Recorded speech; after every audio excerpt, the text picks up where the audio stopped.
Komite Nasional Pemuda Indonesia atau KNPI Kecamatan Surade melakukan musyawarah dan pemilihan Ketua KNPI Kecamatan Surade tahun 2022-2025. Kegiatan tersebut digelar di Aula Kantor Kecamatan Surade, Kabupaten Sukabumi, Jawa Barat pada hari Minggu 6 November 2022 lalu. Dalam kegiatan musyawarah tersebut yang dihadiri oleh berbagai unsur ormas, OKP, Pemuda Desa dan Karang Taruna Kecamatan Surade. Menurut Ketua KNPI periode 2019-2022, Asep Hadi Hambali mengatakan dari 3 kandidat, calon Ketua KNPI Surade kini menjadi 2 kandidat setelah 1 kandidat mengundurkan diri dengan alasan merasa belum siap.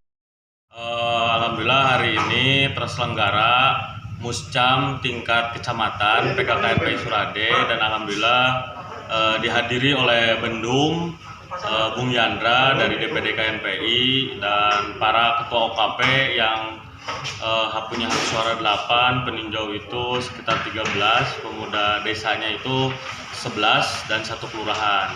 Nah itu kan keputusan beliau mungkin mengundurkan diri, tapi itulah dinamika di organisasi.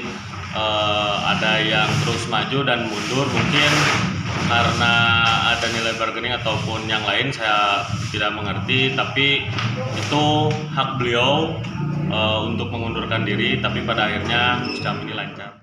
Mengenai pengunduran diri saya dari calon ketua KNPI Surade, karena sebenarnya hati saya belum sepenuhnya hati dan jiwa saya belum sepenuhnya untuk terjun, dan menurut saya belum pantas gitu untuk jadi ketua KNPI, sehingga dengan pertimbangan dan saya pun mempertimbangkan keputusan tersebut secara sadar, itu mungkin yang terbaik untuk pemuda di Kecamatan Surade.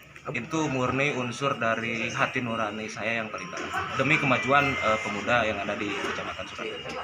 Dari Kecamatan Surade, Kabupaten Sukabumi, Indra Sopyan melaporkan untuk Dinamika.